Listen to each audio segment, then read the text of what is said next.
My next guest lost 5.5 years of her life to abuse from a neighbor and then years later from a family member. But after regaining her power and focusing in on change, she started a crusade to keep other children safe. This is her story.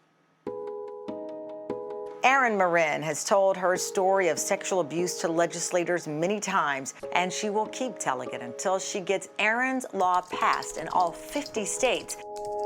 There are 13 states to go. Erin, a 35-year-old mom of 3 girls, is a woman on a mission to protect children from the nightmare of sexual abuse that she endured as a child herself. The first time was at her very first sleepover. He closed the door, told me to be quiet, and I did. I stayed quiet. He sexually abused me and told me, "This is our little secret. No one will believe you. I know where you live, Erin. I'll come get you." A few years later, a second molester would tell her the same thing. In both cases, the abusers were not strangers. This time, it was my cousin. Wake up to him sexually abusing me, and for the next almost 2 years, he repeatedly tells me, "This is our secret. No one will believe you. You have no proof that I did this." And I believed it. I believed him that no one would believe me. So I stayed silent because my only education came from these perpetrators. 13-year-old Erin kept silent until her younger sister came to her with the same secret. She then knew it was time to tell her parents. She says letting go of her secret helped her to reclaim her voice. This is the silent epidemic that is going on in our society that nobody wants to address. And that's why it is my mission now to not see other children across this nation live in the silence that I lived. Erin's law requires that public schools teach students about personal body safety starting in kindergarten. One of the beneficiaries, her young daughter, who told the teacher, "You're teaching my mom's law." I'm proud to present Erin Merryn, Glamour Woman of the Year. Erin has been honored for her activism. Her true reward will come when Erin's law is the law in every state. You all know somebody that this has happened to. I don't care if this takes me a lifetime and, I'm doing this at 90 years old. This is my calling in life, and I'm going to be fighting for this until the end. And Erin joins us now from her home in Chicago. Erin, you've dedicated 10 years of your life to getting Erin's law passed.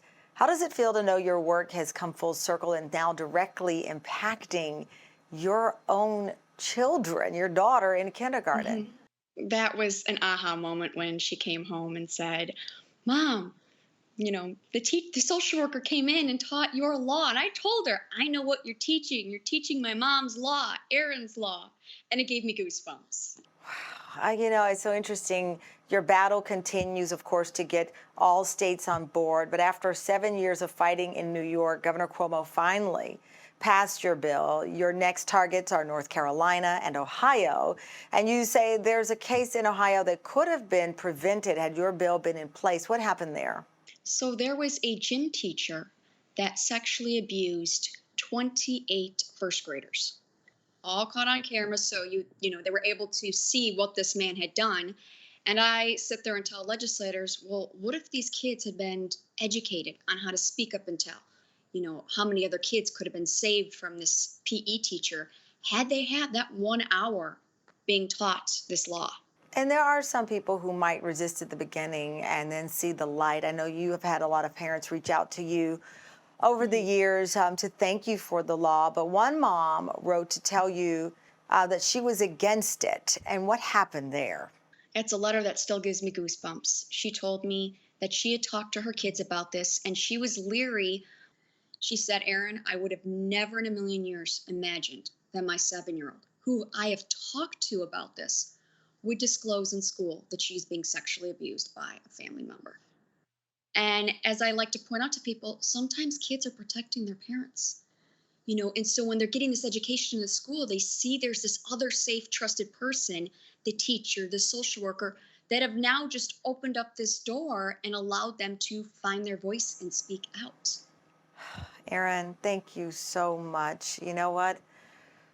We are rooting for you on every step and every level of this. Your bill has passed in 37 states and counting. And we cannot wait to see it in all 50. And by the way, thank you. For more information on Erin's Law, please go to TamronHallShow.com.